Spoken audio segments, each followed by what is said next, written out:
In the two great Dune trilogies by Frank Herbert, philosophical, religious, social, and ecological issues take center stage.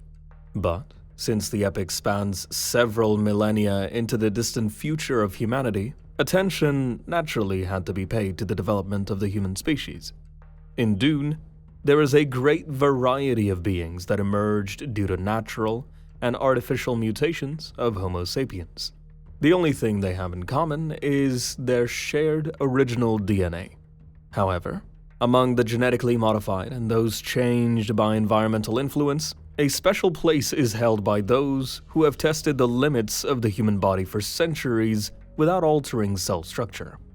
Among them are the Bene Gesserit sisters with their deep prana bindu practices, the women of Leto II's guard, the fish speakers, the Suk school doctors with their unnatural loyalty to patients, and the Mentats, the pinnacle of human brain development. And it is the Mentats I will tell you about in today's episode. If you enjoy the videos we make for you, you can become a channel sponsor on YouTube, or subscribe to us on Patreon. As a thank you, you'll get access to exclusive content and can even take part in the life of the channel. Your support helps us to make videos more often and more engaging. All links can be found in the description. Thank you for staying with us.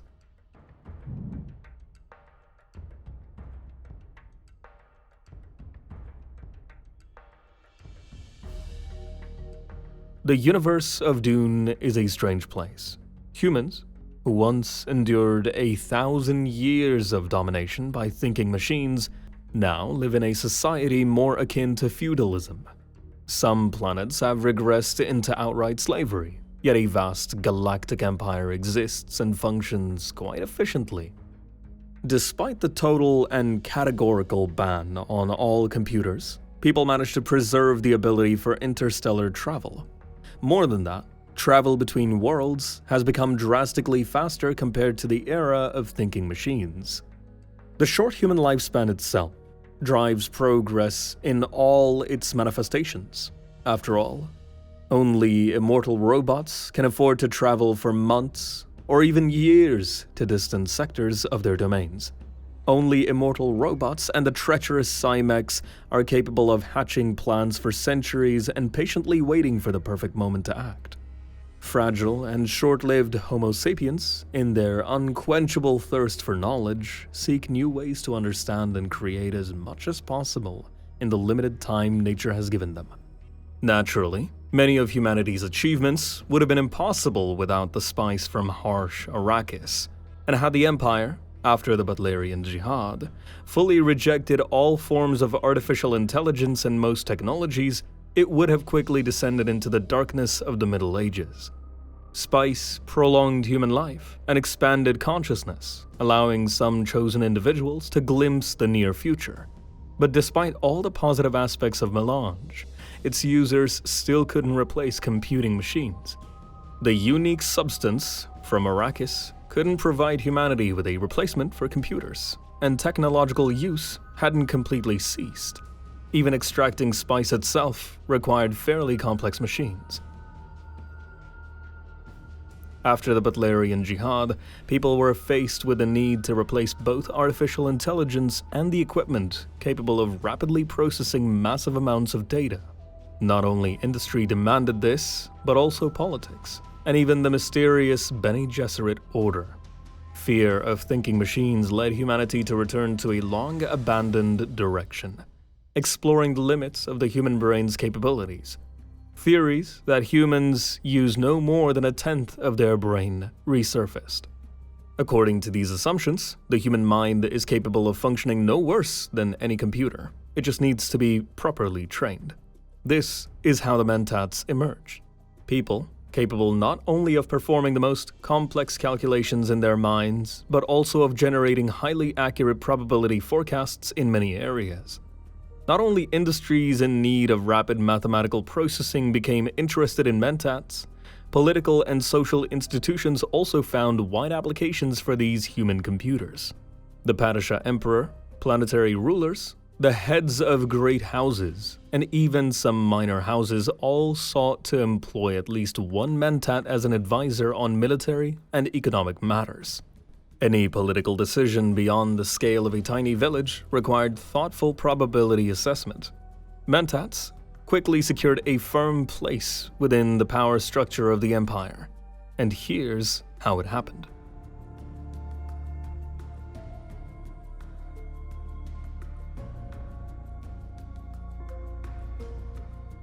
It is remarkable that the creation of the universe's first Mentat school was conceived by a man who could easily be considered an accomplice of the thinking machines. Gilbertus Albans was, for a long time, the slave and assistant of the independent robot Erasmus.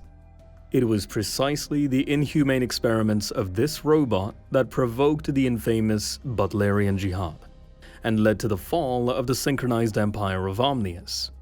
Gilbertus Albans was born in the 185th year BG in a slave pen of Erasmus's villa on Corin, at a time when the war between the League of Nobles and the thinking machines was already raging. He would have remained just another nameless piece of Hritgir livestock, had the independent robot Erasmus not initiated yet another argument with the universal mind Omnius. It's worth noting a curious detail. The arguments between Erasmus and Omnius, which often touched on the fundamental question of the usefulness or uselessness of the human species, frequently led to strange consequences.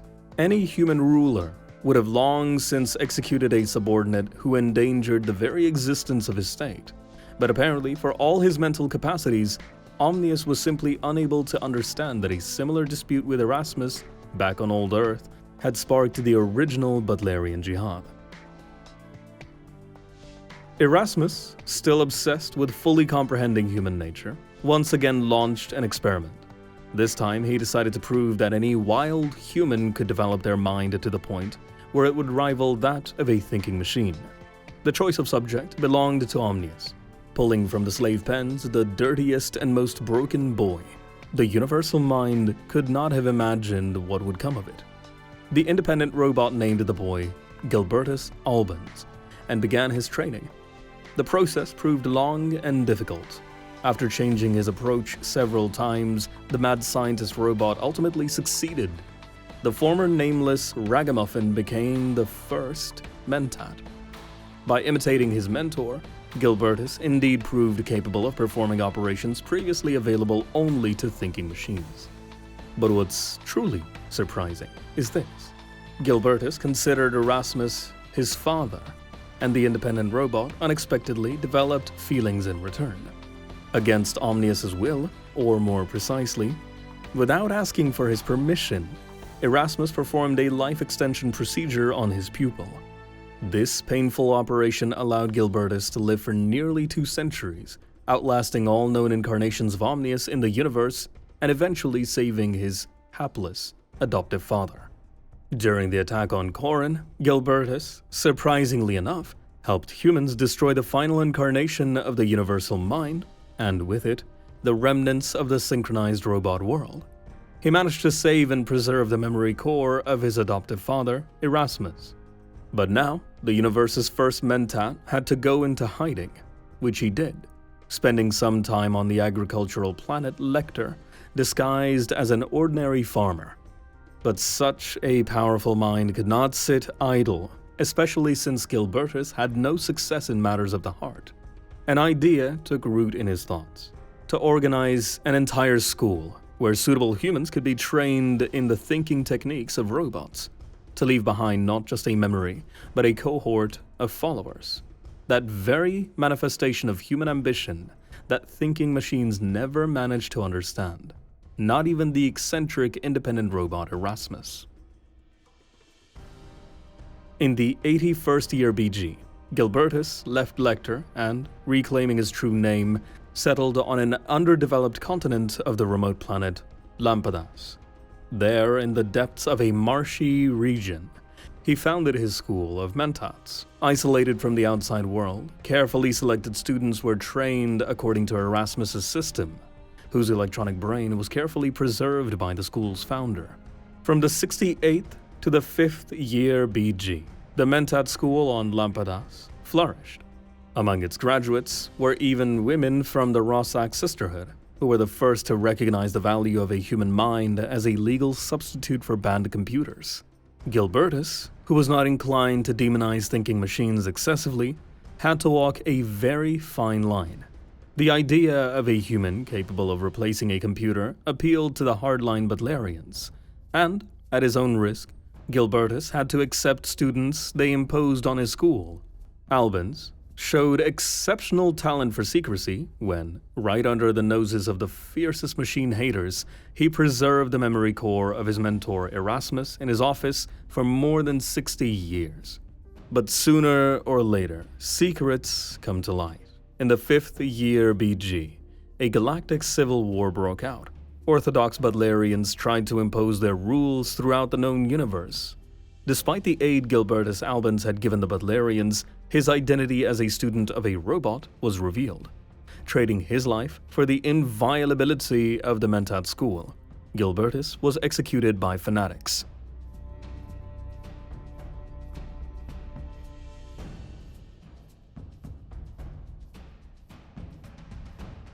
The Mentats, trained by Gilbertus Albans, underwent rigorous instruction aimed at expanding the capabilities of the human brain. Extremely complex mental exercises and strict adherence to the code. This is what placed human computers on the right path. A true Mentat was required to be impartial and logical. Furthermore, Mentats from official schools were incapable of lying. And yet, in the end, humans once again surpassed the thinking machines. Mentats were not mere calculators. They possessed exceptional cognitive abilities in memory and perception, allowing them to form ultra-logical hypotheses. Processing vast amounts of data, Mentats conducted rapid analyses far beyond simple logical deduction. Only specific individuals were suitable for such training, and across the known universe, there were not as many of them as one would hope. That is why politicians and military commanders who possessed only minor potential completed an abbreviated Mentat course, something that later greatly assisted them in their core duties. True Mentats followed a set of strict ethical rules, which they revered as the Mentat Code. This was inconvenient for many rulers, but perhaps it was precisely this that allowed human computers to preserve their humanity and avoid falling to the level of amoral thinking machines. To enhance their mental capabilities, many Mentats consumed sappho juice. This energetic liquid was extracted from the barrier roots of a plant native to Ikaz. Despite its effectiveness, it left a permanent mark on its users. Purple stains settled forever on the lips and inside the mouths of Mentats.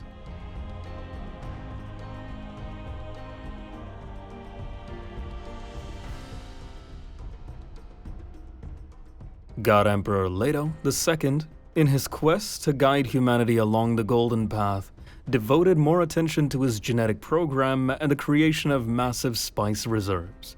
Less global problems did not concern the Great Worm much. At a certain point, the Mentat Order found itself in opposition to the official government, and Leto II simply declared it outlawed. He dealt even more harshly with the Tlilaxu's creations. Their training centers for genetically modified Mentats were simply destroyed. The classical adherents of the old order managed to go into hiding and operate underground. They sincerely believed they were fighting tyranny, but the God Emperor, who foresaw the distant future, simply considered Mentats necessary for a humanity doomed to endure the famine times and the scattering. And of course, he always kept one Mentat close at hand in the form of a Duncan, Idaho Ghola.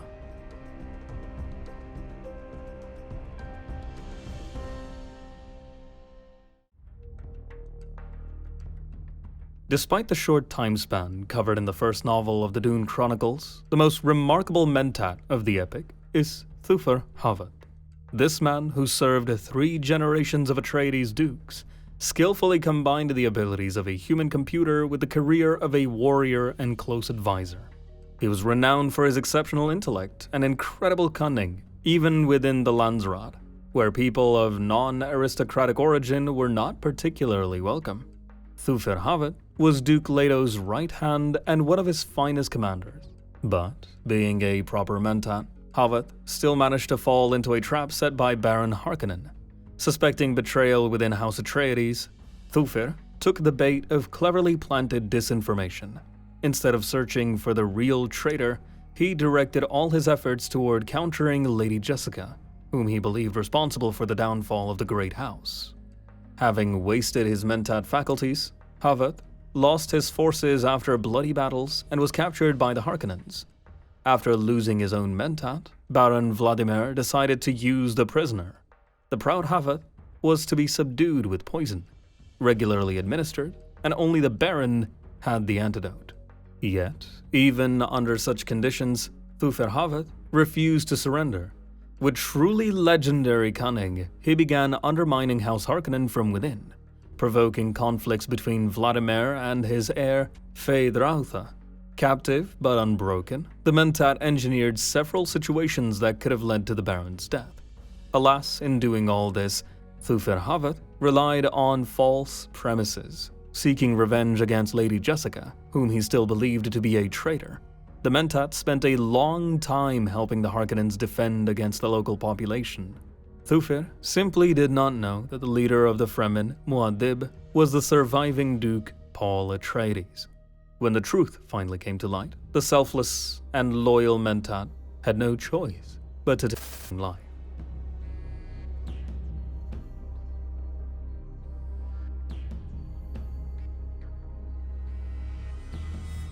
Watch him closely, Feyd.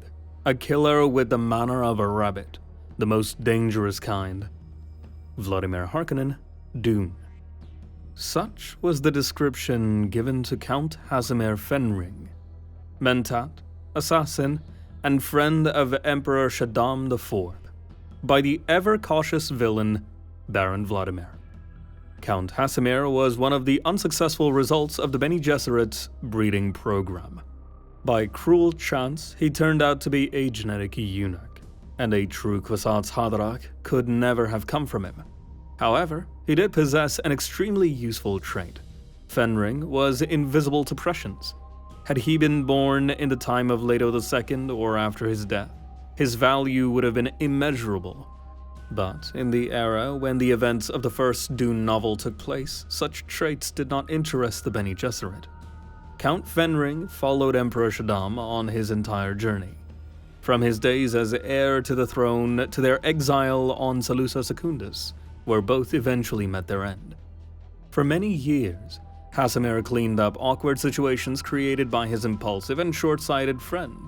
He dissuaded Shaddam from foolish political decisions, played a major role in the downfall of House Atreides, and later covered for the Padishah Emperor, convincing the Landsraad of his innocence in the incident on Arrakis.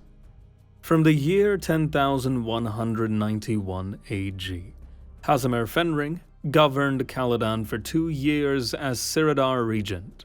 And yet, the loyalty of both a friend and a Mentat has its limits. The Count refused to assassinate Paul Muad'Dib at the Emperor's command. Alongside the dethroned Corrinos, he departed for Salusa Secundus. It is worth noting that his relative, Dalek Fenring, was married to Princess Winsisia, and was likely the father of Farad'n, one of the founders of the line of the Invisible Ones.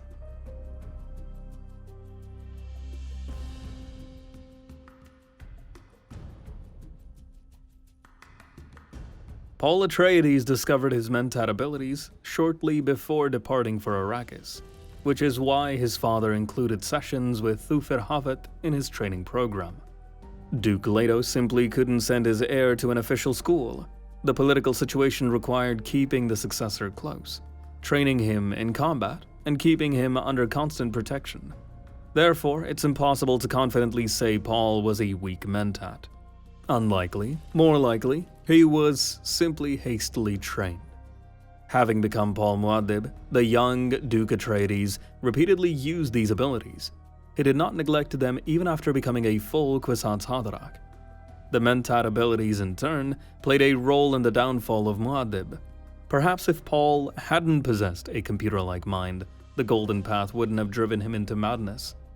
Then again, that's only speculation.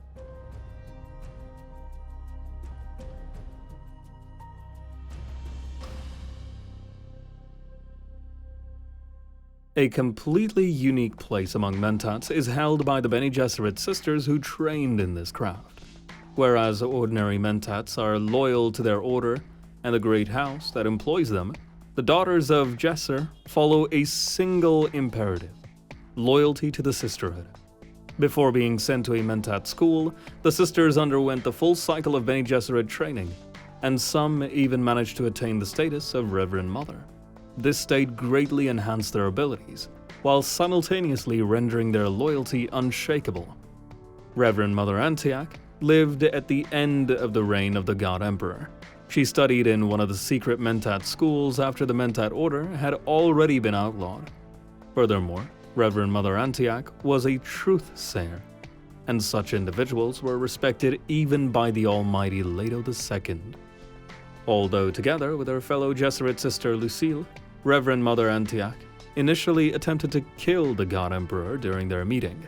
Her subsequent fate consisted of loyal service to Leto II. The truth-sayer helped the Emperor uncover a conspiracy by the Tleilaxu and the Ixians. Later, she went to Ix on a punitive mission, but she was not fated to return alive. All this time, the God Emperor was well aware that Reverend Mother Antioch was a forbidden Mentat. This aligned with his plans for the Golden Path, and he told his subordinates that this secret simply amused him. There's another remarkable detail in the biography of Reverend Mother Antioch. She was presumably a descendant of Gaius Helen Mohiam, and thus, in some way, a relative of the fearsome Worm Emperor.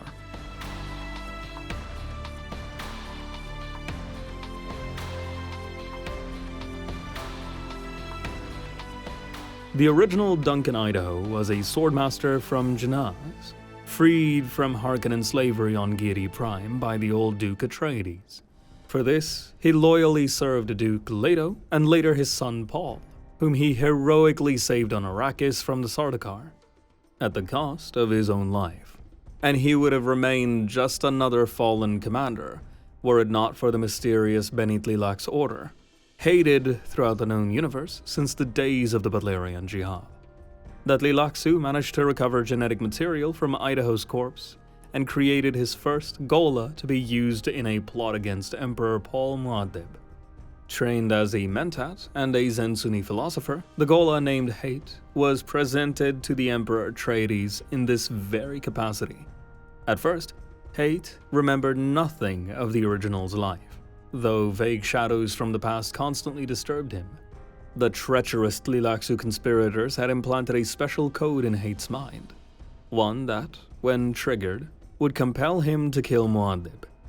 And here their brilliant plan failed. The neuro-linguistic programming clashed with deep emotions the Ghola had inherited from his original self.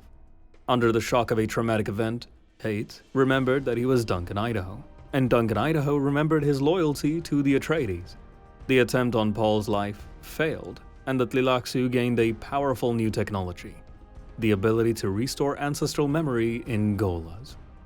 The first Duncan Idaho Ghola lived for 23 years. During that time, he managed to serve as both husband and advisor to Alia Atreides. And when she was consumed by the abomination, Idaho became the savior of her mother, Lady Jessica. He also attempted to assist the twins Leto and Ghanima. Perhaps it was this first Duncan Idaho clone who began, by the end of his life, to tire of his duty to the Atreides. What followed were many incarnations, not all of them Mentats. Most of the Gholas were grown by the Tleilaxu masters for God Emperor Leto II. It was he who succeeded in instilling in Idaho a persistent hatred of the Atreides. Yet the sense of duty always weighed heavily on the Gholas, even on the Duncan who directly participated in the killing of the Great Worm. As a Mentat and military leader, the final Duncan Idaho gained great renown. He was grown by the Bene Tleilax for the Bene Gesserit, under an agreement with Reverend Mother Taraza. This Ghola managed to restore the memories of all his previous incarnations. He became truly unique, not only for the other characters, but seemingly for the author himself. Otherwise, why would Frank Herbert refrain from killing this particular Duncan, and instead send him off into the vastness of the universe?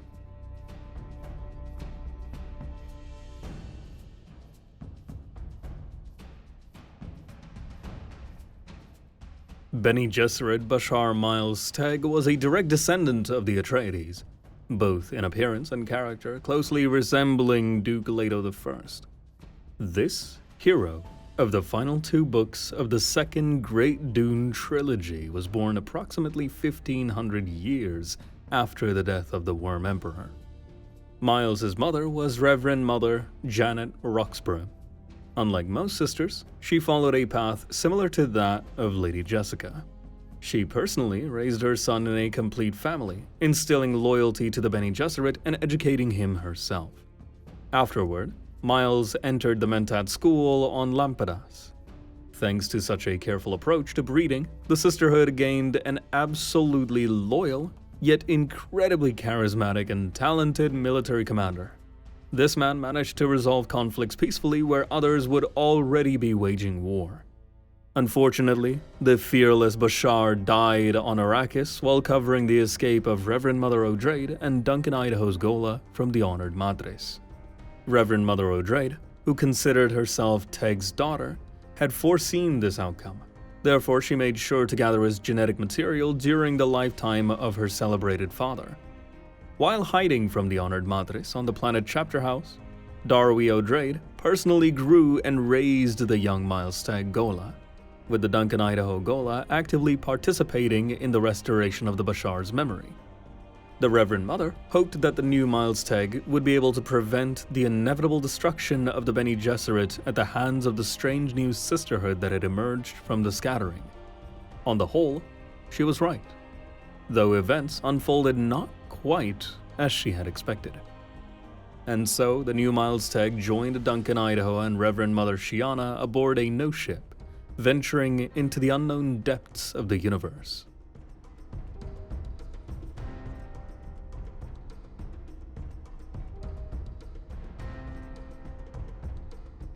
Unlike all the previous characters, Reverend Mother Belonda was exactly what a classic Mentat was meant to be. Within the Bene Gesserit, which 1.5 millennia after the death of Leto II was attempting to seize power in the territories of the Old Empire, Belonda served as the keeper of the archives. She also acted as an advisor, first to Reverend Mother Taraza, and later to Reverend Mother Atreides. Reverend Mother Belonda, who refused to part with her excessive weight, eventually became a kind of moral compass for Darwi Atreides. Despite her chronic disagreements with the last Reverend Mothers, Belonda stood in opposition with notable intelligence, though she did go too far on occasion. Nevertheless, she was honest, and so, outliving Taraza and Atreides, she remained a Mentat, activist, and advisor in the renewed sisterhood under Reverend Mother Marbella.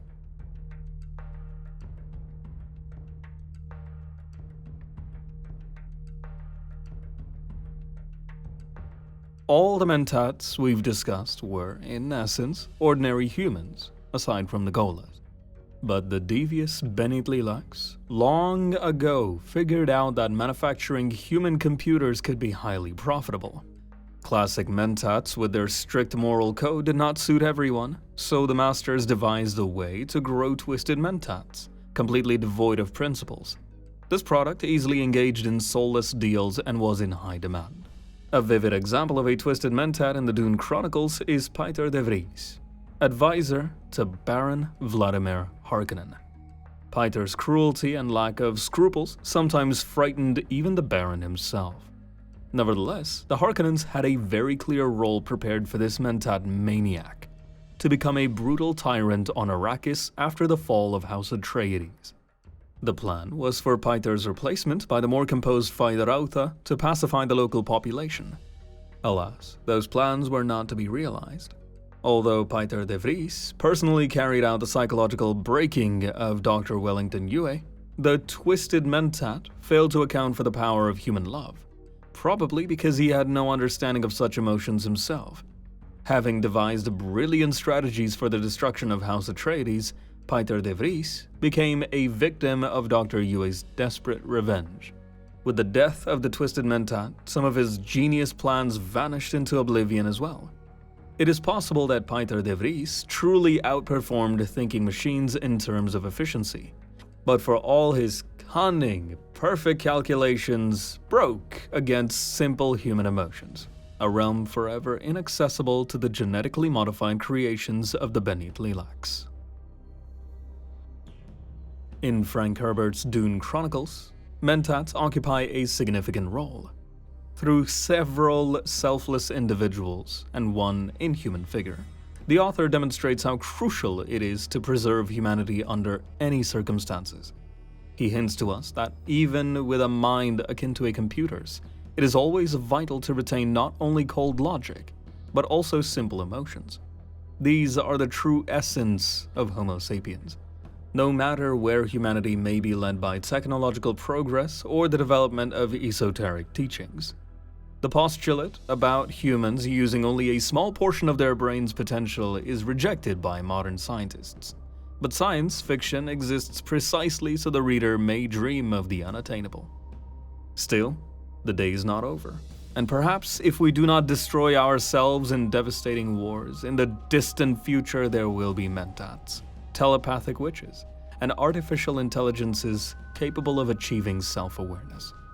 Whether that is good or bad, sadly, that is not for us to decide. That's all from me for now. If you enjoyed this video, don't forget to like it, subscribe to the channel, and click the bell icon. You can also support our channel by subscribing on Patreon or becoming a YouTube sponsor. Thank you for watching, see you soon, bye.